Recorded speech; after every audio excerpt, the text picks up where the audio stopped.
Revealed. A lonely CEO discovers a shivering nurse baby at a bus stop, hidden life-changing bond. On one bone-chilling winter evening, the wind whipped through the glass canyons of Chicago, howling like a wild beast starving for warmth. Jacob, the weary CEO, rushed past a bus stop, his mind racing with numbers and deadlines. He was late for an important meeting, a culmination of years spent clawing his way up the corporate ladder. The skyscrapers loomed over him, reflecting the brilliance of his achievements, but unable to shield him from the gnawing sense of emptiness inside. Then, he stopped. There, amidst the cold chaos, he saw her. Mia, a nurse in scrubs, stood clutching a shivering baby wrapped in a thin, worn-out blanket. The sight sent a shiver down Jacob's spine that had nothing to do with the cold. Her face, etched with concern and exhaustion, struck him like a lightning bolt. Their eyes locked, and in that instant, Jacob felt an unexpected spark in awareness of their shared humanity, despite the chasm of wealth that separated them. Mia explained how she lost her job due to funding cuts in the hospital. Her grandmother lived hours away, and all she needed was a ride. Jacob felt that familiar tightness in his chest and urged to help. His late father always hammered home the importance of family values, and suddenly, those words echoed louder than any boardroom chatter. Days turned into nights as they met at a nearby diner, sharing meals and stories. A slice of pie for her, a black coffee for him. They laughed, cried, and unveiled wounds that society often buried under layers of success. Jacob found himself captivated by her resilience, and she opened up about the struggles of trying to care for others while barely making ends meet. He couldn't ignore the glaring inequality that divided them, and with each bite of pie, discomfort settled deeper within him. But then the storm hit. One night, as snow fell relentlessly outside, Mia's baby fell ill during a severe cold snap. Panic coursed through her veins. The weight of the world balanced precariously on her shoulders. Jacob listened to her sobs, felt her desperation, and a sickening guilt washed over him, the kind only a privilege-laden life could conjure. Just then, a flicker of determination ignited within him. He realized that his corporate experience, his networks, could be wielded to break down the barriers they faced. This wasn't just about Mia, but thousands like her. He had to confront the ugly truths of the healthcare system, profit-driven structures that neglected the most vulnerable. Before we continue, I need to let you know about something important that's happening. YouTube has been making changes to the system, and many people are losing notifications from channels they follow. If you're enjoying the content, hit that bell and mark all notifications so you don't miss the next videos. And if you can drop a like, it really helps me with reach. Seriously, it makes a difference. Oh, let me know in the comments where you're watching from. I'm always curious to know who's on the other side of the screen. Now let's continue. As the stakes rose, Jacob felt the weight of the decision pressing on him. He stood at a crossroads, a rift forming between his corporate ambitions and the brewing sense of purpose that came from helping others. Would he remain isolated in his bubble of privilege, or would he challenge the injustices that undermined family values and community? The wind outside howled louder, mirroring the storm raging inside him. Jacob took a deep breath, opened his phone, and prepared to make a call that could change everything. What path would he choose? Would he navigate the treacherous waters of social justice for Mia and those like her? The air thickened with anticipation. Time was running out, and the world was waiting for his answer. Jacob's fingers hovered over the screen, his heart racing. The choice lay heavy in the cold night air, a decision that could ripple through lives. It was easy to focus on quarterly profits, to shuffle numbers from one column to the next. But now, staring at Mia's tear-streaked face from across the diner booth, he couldn't shake off the reality of her struggles. The call needed to be made, connecting a handful of influential advisors, a network he had painstakingly built through years of determination and sacrifice.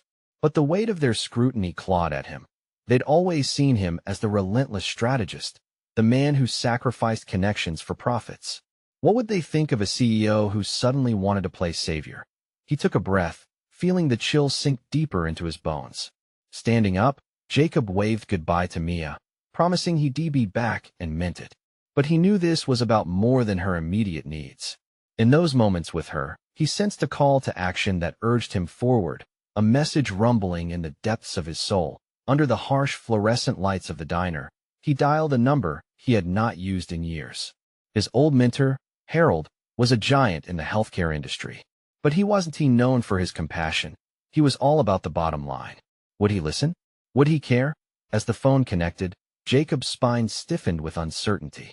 The phone rang twice before Harold's deep, gravelly voice answered. Jacob? Is this a social call?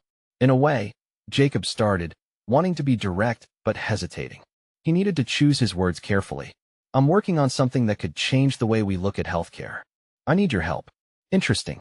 But we both know you're not one for charity, Harold replied, amusement dancing in his tone. What is the pitch? Jacob felt a surge of frustration. Was this the man he respected? It's not a pitch. It's about people, Harold. Real people. There's a nurse I met who is struggling to care for her sick baby. She lost her job. There are countless others like her out there. We could provide support, advocacy, do something meaningful. The silence on the other end stretched, feeling as heavy as the snowstorm raging outside. You're pulling my leg, right? A CEO dreaming about community values? Harold scoffed. It's not a dream. Jacob snapped, anger heating his voice. It's a reality that's staring us in the face every day. If we don't do something with our resources, what is the point of all this? I can meet with you. I'm serious. Harold exhaled a harsh breath, and Jacob could picture him shifting, contemplating in that moment. I have meetings. Get back to me with a proper proposal, he finally said, a hint of curiosity now coloring his tone. But I have to warn you, Jacob, a project like this could cost you more than you think. As the line went dead, a spark of optimism flickered in Jacob's heart. Was this the start of something profound? He would do everything he could to make this work, knowing that it would require a shift of not only action, but of understanding within himself. Back in the diner, Mia was still waiting, insecurity draping her like a shadow. He crossed the floor, determination in his stride. This was about fighting for each soul caught in the cracks of an uncaring system. He sat down, her big, hopeful eyes met his. I made the call, he said, pride swelling inside him, hopeful yet terrified. Really? She asked, disbelief mingled with hope. Yeah, we're going to fight for this and for you, he promised, resolution resonating like a drumbeat within him. But would this crusade bring the change he envisioned? Was he ready to face the inevitable pushback from the very corporate world he had known for so long? The air around them thickened with anticipation, every second stretching out like an eternity as they shared a moment of understanding. Somewhere beyond the walls, snow continued to fall, muffling the chaos of the city. Jacob realized that he was not just gathering courage, but embarking on a journey that could alter his very essence. What was he willing to sacrifice? And, more importantly, would it be enough? As that thought settled deep in Jacob's mind, a new challenge emerged. If he was going to change the narrative, he would need allies beyond Harold. Who else could he rally to join this cause? The answer loomed large, and he needed to act fast before the snowstorm swept away the very hopes he was clinging to. As Jacob sat across from Mia, her eyes glimmering with hope, a sudden realization struck him. There were countless shadows like hers in the world, people waiting, struggling, feeling lost in an unforgiving system. He needed to do more than just make a call. He needed to rally a movement. He glanced around the diner, observing the familiar faces buried in their own worries. The waitress served coffee to a weary couple, and a businessman read the same newspaper on repeat. Each one had their battles, each one a story waiting to be heard. Mia, he said, his voice steady, I'm going to start reaching out to others, not just Harold. If we want to make a real change, we'll need a team. Friends, allies who want to make a difference. A flicker of confusion passed over her face. But where do you find those people? Those who really care? Jacob didn't have an answer, not yet. He leaned back in his seat, thinking, we start with the people closest to us. My network is largely made up of business-minded individuals, but there have to be others, people who work in nonprofits or community organizations. We can make this about more than just life in a corporate world. Mia's brow furrowed slightly, her voice tinged with doubt. And what will they say? What if they laugh? Jacob shook his head. If they do, it won't matter. What matters is the message. We're talking about helping people who have fallen through the cracks. Everyone deserves a fair shot. I know it's a risk, but we can't let fear stop us. Her response was a soft nod, but he could see the uncertainty still lurking beneath her surface. What if you fail?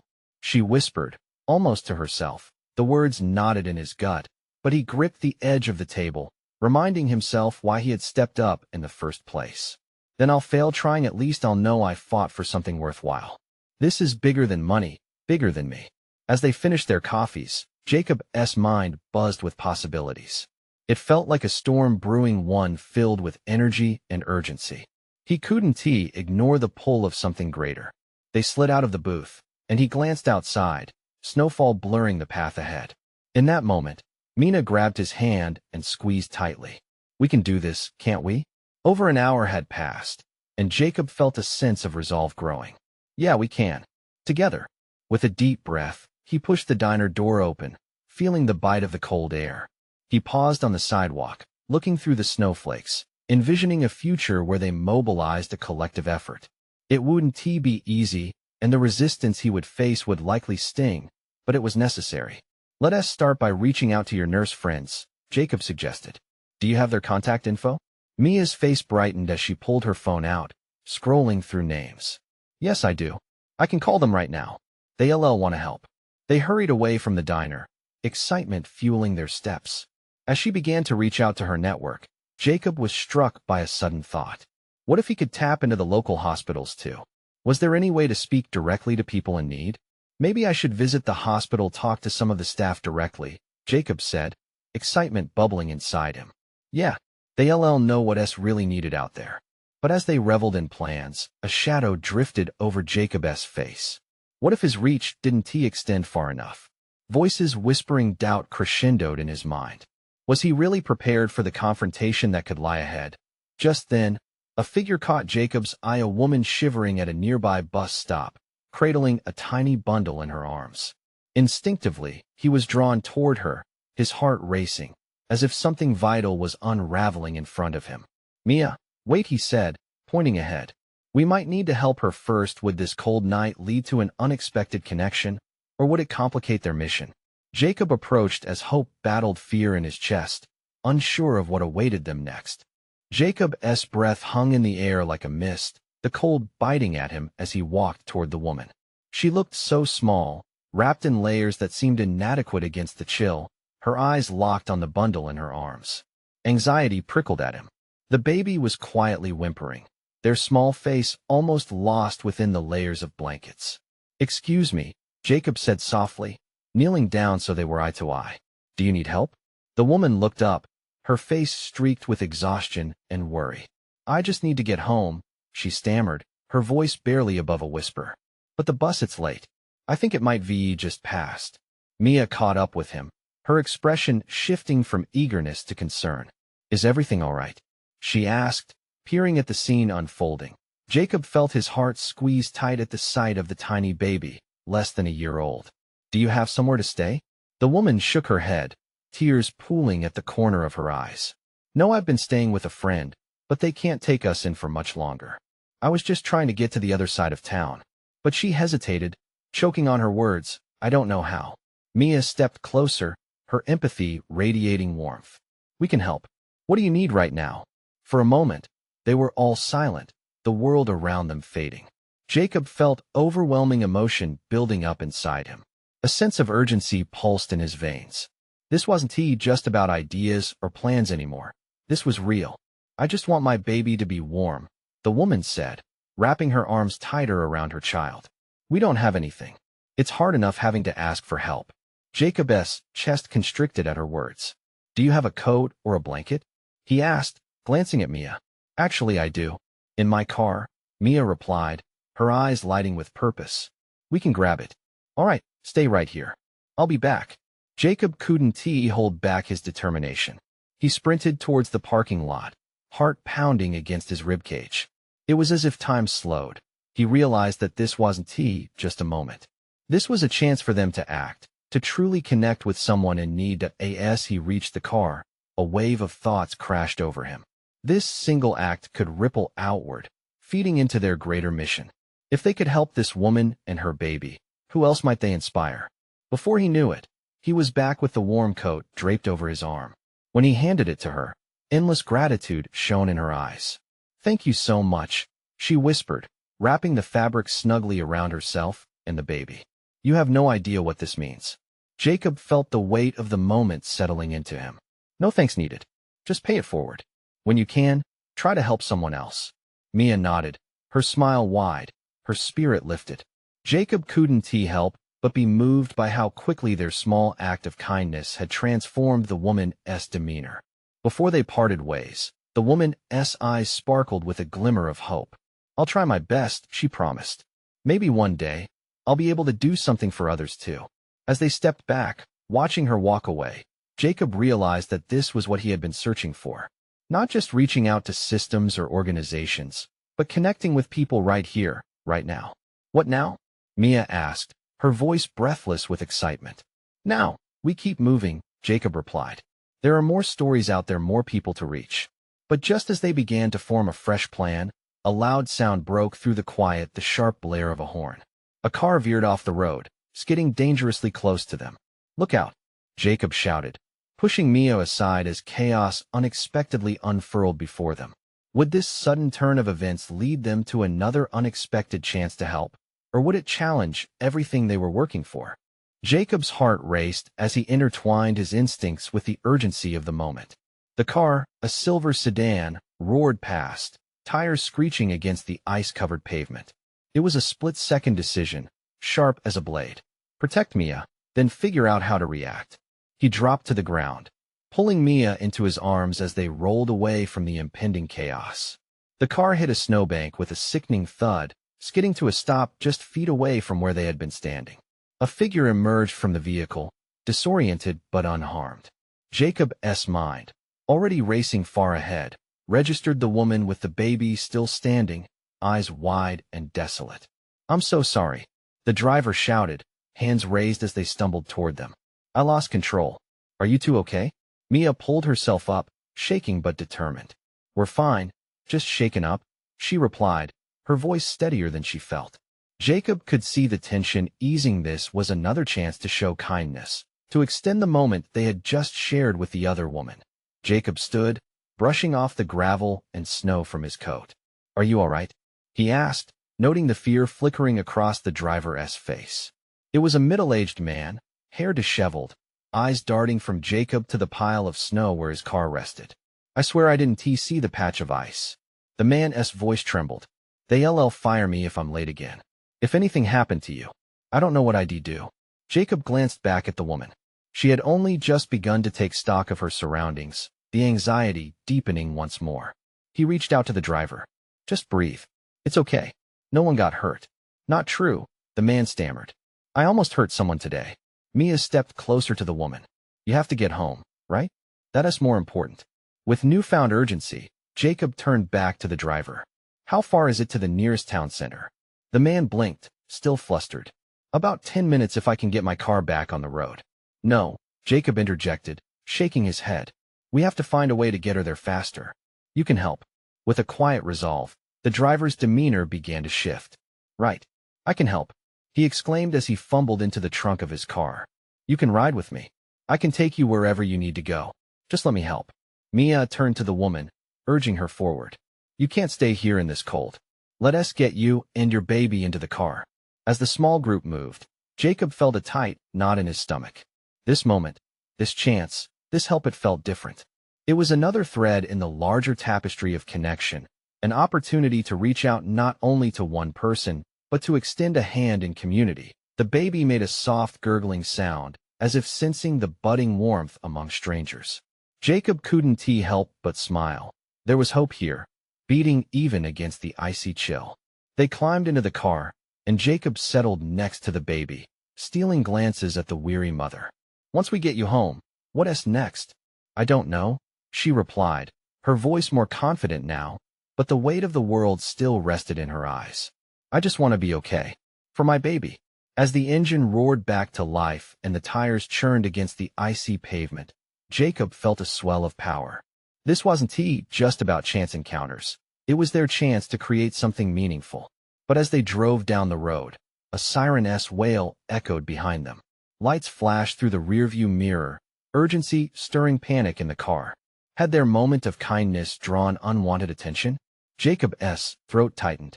Would this new complication unravel everything they had worked for, or lay the foundation for lessons yet to unfold? The shrill sound of sirens rattled Jacob's nerves like a jolt of cold water. He turned in his seat, heart hammering, as the flashing lights crept closer.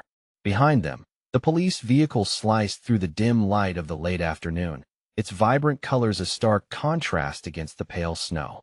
The urgency was palpable. The driver, still visibly shaken, gripped the wheel tighter, his knuckles whitening. "Oh no, what do they want?" he murmured, panic creeping into his voice. "Just keep driving," Jacob urged, trying to project calm. Yet, inside, his mind raced with what could happen next. What if the police pulled them over? What would they say? Would they see the woman and her baby and misconstrue the whole situation?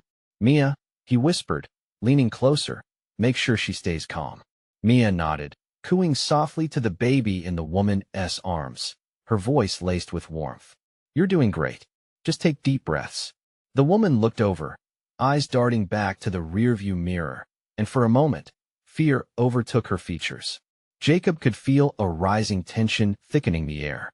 He sensed the need to act, to defuse the situation before it spiraled out of control. "Listen," he said, trying to be steady, "we're going to be okay. We just need to stay positive." But as the police car turned on its siren again, Jacob felt a cold sweat forming at the back of his neck. He wasn't just worried about them getting in trouble. He couldn't shake the feeling that something larger than this car ride was at play. Fate had laced their paths together tonight, and he was determined to protect this fragile connection. The driver pressed on the accelerator, glancing nervously at the speedometer. "I don't know if they'll let us go," he said, voice trembling. "Just explain what happened," Jacob replied, the words slipping out with an urgency he hoped to transfer to the driver's resolve. "You lost control.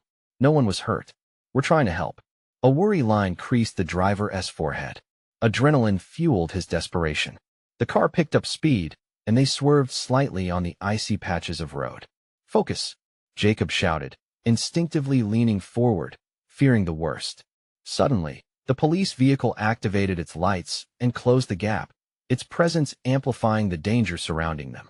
Jacob felt a wave of helplessness wash over him. Then, he spotted a small diner up ahead, its neon sign flickering like a beacon. "Pull in there," he urged, pointing ahead. "We can explain inside." The driver followed Jacob's command, trying to steady the car as they veered into the parking lot. He braked hard, the tires screeching again on the slick surface, and they skidded slightly before coming to a halt. Silence descended as the sirens dimmed, and the police car came to a stop behind them, lights still flashing. Jacob held his breath, waiting for what would come next. The woman's eyes were wide with fear, and Jacob placed a reassuring hand on her arm. "Stay calm. We're almost through this." As the officer approached the vehicle, Jacob looked back into the eyes of the woman. "Whatever you do, just stay with me on this." The officer tapped on the window, and everything held its breath. "Just a simple question," he said, peering inside. "What is happening here?" Jacob swallowed hard, grasping at the moment to find his voice. And before he could respond, the baby let out a soft cry, shattering the stillness, bringing all attention back to the tender heart of the moment. Jacob realized then, the answers they gave today could shape so much more than a simple story. They could build a bond, or maybe mend some broken pieces in others' lives. But as he prepared to speak, a chilling realization dawned. This wasn't just an encounter. It could expose darker truths they all carried, revealing hidden struggles and illuminating the connections woven through the fabric of their lives. What lay behind the officer's gaze? Would the truth save them or shatter everything? The officer's eyes narrowed as he carefully assessed the scene inside the car. Jacob met his gaze, a mixture of defiance and vulnerability swelling within him. This wasn't just about a car accident anymore. It felt like a test that could unravel everything. "Sorry, officer," Jacob spoke, his voice steadying despite the storm inside him. "We were just helping. A car lost control, and we're trying to get them to safety." The words tumbled out as much for himself as they were for the police officer. The officer shifted, glancing at the woman cradling the baby, whose tiny frame seemed to mirror the fragile atmosphere. Is what he says true?" The woman, still trembling, nodded, desperation coloring her voice. "Yes, sir. We hit a patch of ice, and the car flipped. I was just trying to get to a warm place. Jacob could see the hesitation in the officer's eyes, the balance of compassion and protocol wrestling underneath his uniform. And you all thought outrunning me was the best option? Before Jacob could respond, the baby let out another faint whimper. I thought we could explain better inside, he said, where his own doubt began to seep through. The officer sighed and stepped back, rubbed a hand against his chin in thought. Jacob felt a rush of relief wash over him, at least for now. The tension was still thick, like fog blanketing the diner entrance. Okay, you'll step out of the vehicle, the officer said, a note of authority returning to his voice, and Jacob's stomach dropped. Wait, Mia exclaimed, her voice suddenly sharper. We're just trying to help. We weren't trying to run away. Everyone stay calm, the officer replied, raising his hands. We just need to sort this out. You'll have to wait here while I check with dispatch. Jacob felt the weight of helplessness settle heavy on his chest as the officer walked back to his car. Everything felt still except for the frantic flutter of the baby's breaths. Just breathe, Mia encouraged, putting her arms around the woman and the child, holding them tightly together. Jacob sensed that beneath the veneer of panic, a fragile connection of love and warmth was forming. He reached out and touched the woman's shoulder. You're safe. We're here. The reassurance in his voice surprised even himself. It felt as if he were weaving strength from. A moment passed that felt like an eternity as the officer talked on his radio. From the diner window, the warm glow seemed to beckon them, an invitation to safety that felt just out of reach. What if they take us away? The woman whispered, trembling again. I can't go back there. The baby shoe, Jacob replied softly, squeezing her shoulder to ground her. Take it one breath at a time. We're in this together. And then the officer returned, his expression serious but with a flicker of understanding. All right, folks, I need to ask some questions to clear this up, he stated, voice firm yet not unkind. The baby needs to be checked, and you all can explain what happened. But please, be honest. I need all the details. The woman nodded, tears pooling in her eyes as she looked at Jacob for strength. He couldn't help but wonder if their honesty could somehow lead to healing, not just for her, but for all of them, mending a tapestry of broken lives. As they began to recount the events, Jacob realized that the truth, no matter how harsh, held a power far greater than the fears lurking in their hearts. But as the officer wrote down details, another vehicle pulled into the diner's lot. Its headlights cut through the dark, an unpredicted shadow looming large over their story, an unknown factor that could tip the balance of their fragile safety. Who was pulling up next? Would this stranger be a savior or a storm? The driver of the new vehicle stepped out, cutting through the fog that clung to the scene. He wore an expensive suit, his movements sharp and deliberate. The silver flash of his car stood in stark contrast to the battered vehicles gathering in this winter night. Jacob's heart raced as the man approached, an air of confidence radiating from him. He could sense the tension of the officer's shift, his authoritative facade subtly morphing into something more cautious. Jacob held his breath, wondering what this newcomer would bring to the already precarious situation. Evening, officer, the man said, an edge of authority in his voice. Is everything all right here? The officer turned slightly, wary. Just a minor accident. We're sorting it out. The man's eyes roamed over the group gathered around the car, lingering on the woman and her baby. A flicker of concern crossed his features. Are they all right? They look distressed. I am. Can you tell this gentleman what happened? The officer nodded toward the woman. Jacob felt the palpable nervousness return, a shiver running through the woman's body. She met the stranger's gaze. We were in an accident. I'm not sure where to go.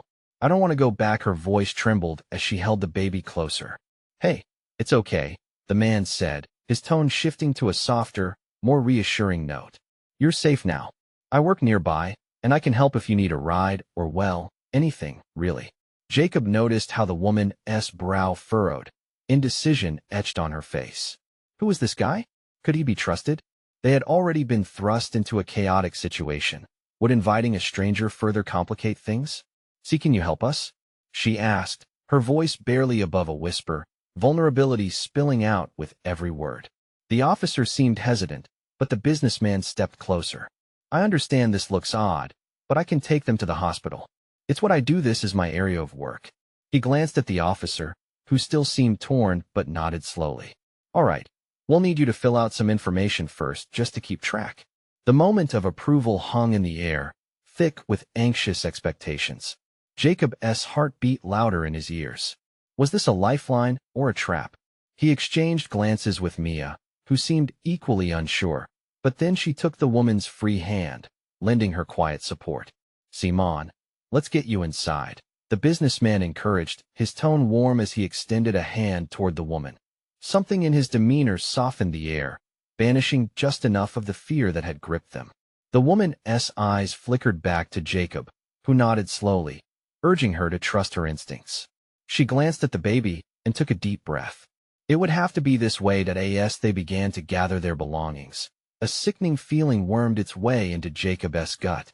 Would this man actually help, or did he have another agenda? Could trust be forged in a moment like this? With the officer standing guard and the businessman opening a door to potential safety, an unexpected bond began to form amidst the chaos. But as she stepped forward, Jacob caught sight of something strange, a flicker of recognition in the gentleman's eyes that seemed to pass too quickly to grasp. Where had he seen that man before? Wait, Jacob called, his voice breaking the moment. Who are you really? The tension mounted once more, thick and electric, as the man turned slowly, a shadow crossing over his expression. As secrets loomed just beneath the surface, Jacob felt a chill ripple. Did they share a deeper connection than anyone realized? The air grew heavy with unanswered questions as the warmth of the diner faded into a distant memory. And with every heartbeat, Jacob sensed a storm brewing just beyond the dim lights. The businessman paused, the confidence in his posture faltering for just a moment. Jacob's heart thudded in his chest. The atmosphere was thick with unease, so palpable that even the officer shifted uncomfortably, sensing the unease. What was it about this man that sent waves of uncertainty through Jacob? I think I know you. Jacob pressed, stepping forward despite the instinct to pull back, to remain in the safer shadows of skepticism. The businessman's gaze sharpened, his eyes narrowing slightly. That isn't possible. I'm just a concerned citizen. His voice wrapped around the words, but Jacob could hear the tension laced within. No, it is possible. You were at the charity gala. The one for the children's hospital, that was last year. Jacob felt a flicker of excitement mixed with dread. He'd seen the businessman once, presenting a check to a smiling family. The details of his speech stuck in Jacob's mind, but not the man's name. The businessman's composure cracked for just a split second, revealing something vulnerable beneath the polished surface. I'm not Mr. Harrington, right? Jacob took a step closer, watching as the man's dark eyebrows furrowed. You're the one funding the hospital wing. We're not here to discuss that, Mr. Harrington interrupted, a sudden harshness creeping into his tone. This is about them. He gestured toward the woman and her child. Let us focus, all right? Focus? Jacob's frustration bubbled over. You can't just expect me to ignore your role in all this. You, of all people, should understand the responsibility that comes with influence. The officer shifted restlessly, uncomfortable with the rising confrontation. Let us keep it civil, folks. We're here to help. Mia, the woman whispered, looking between them with confusion. What do you think? Should we trust him? Anxiety dripped from her voice. It's okay, Mia said soothingly, squeezing the woman's hand in reassurance. She looked at Jacob, her gaze steady and fierce. If he is willing to help, we can at least hear him out. Jacob ran a hand through his hair, the gravity of their situation hitting him. He wanted to believe this man could genuinely assist them, but the tension radiating from Harrington felt like a warning bell ringing in his ears. Why did you pull up now? Jacob pressed, voice low but firm. Were you just passing by, or were you already on your way? Did you see the accident? Might I remind you, Harrington replied, his tone clipped, that we're dealing with lives here. I can help them, but only if you let go of this habit of suspicion. What's in it for you? Jacob interrupted, the heat of his emotions rising. The businessman's expression flickered again, uncertainty crossing his features, and then he exhaled deeply, anger melting into a weary resignation.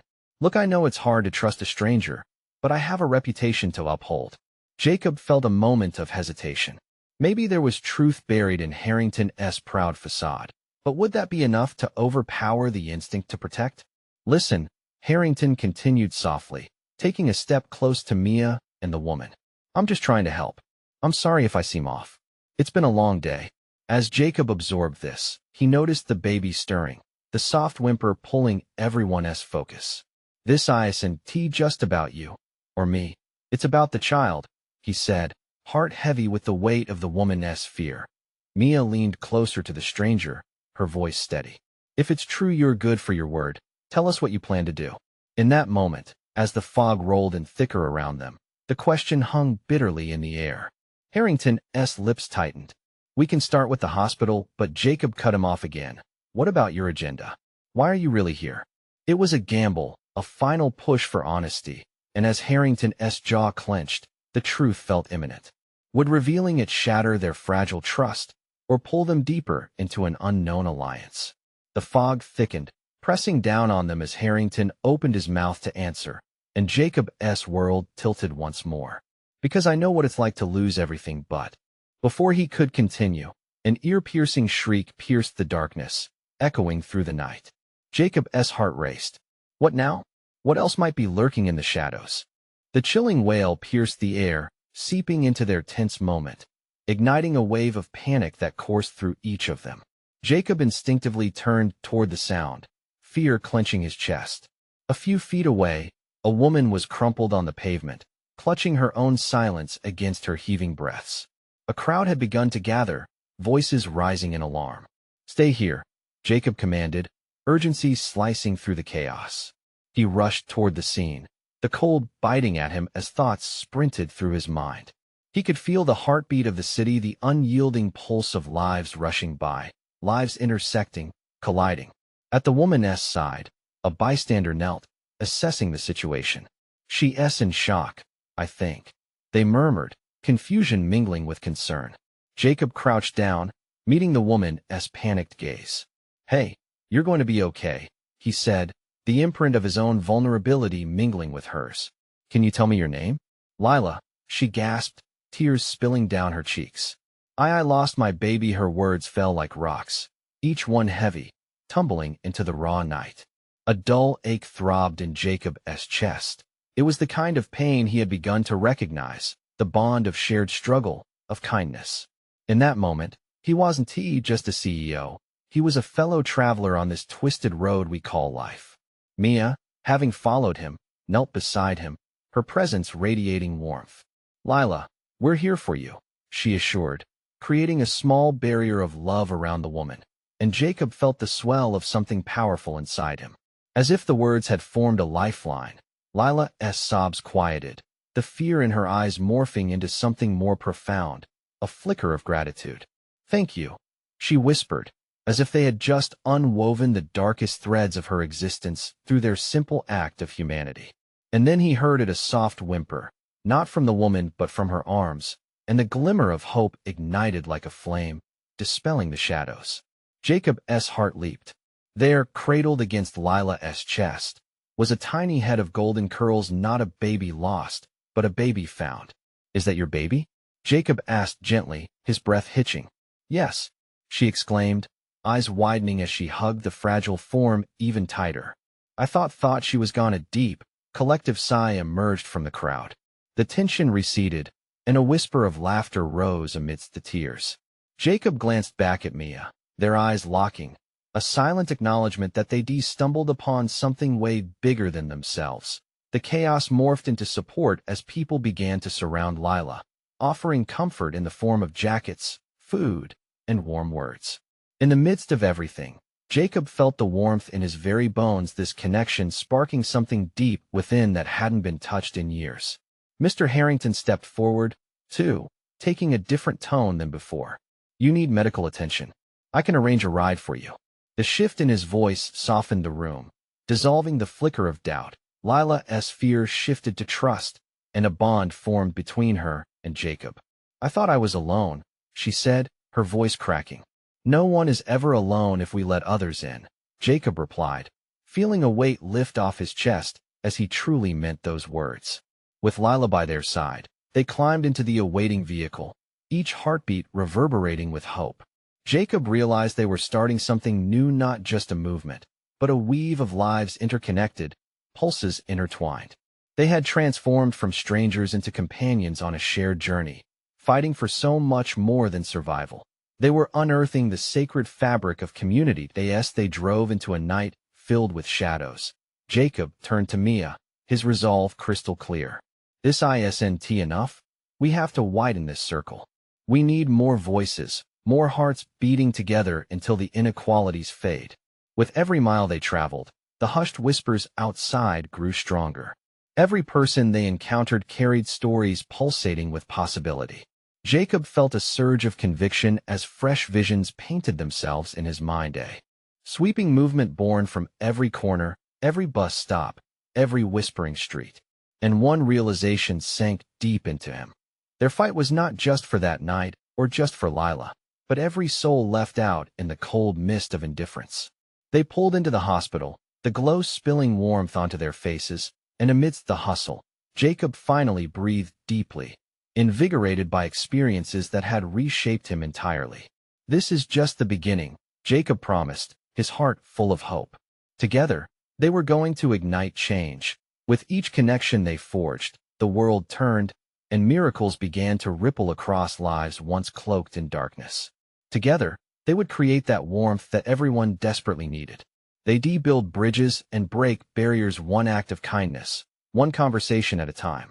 As the night settled over Chicago, Jacob smiled not just for himself, but for every face that had been touched, sparking the fire of connection. This was a season for community and compassion, proving even the loneliest paths can converge into a shared journey. If you felt the transformation, remember it doesn't stop here. You need to subscribe now. This is the moment to show your support for these incredible stories, and don't wait not even one more second to share this journey with at least 5 friends who need to feel the warmth of community. Leave a like now to keep the algorithm alive, and comment your thoughts and feelings about this powerful conclusion. Together, let us expand this movement and let others know they're not alone.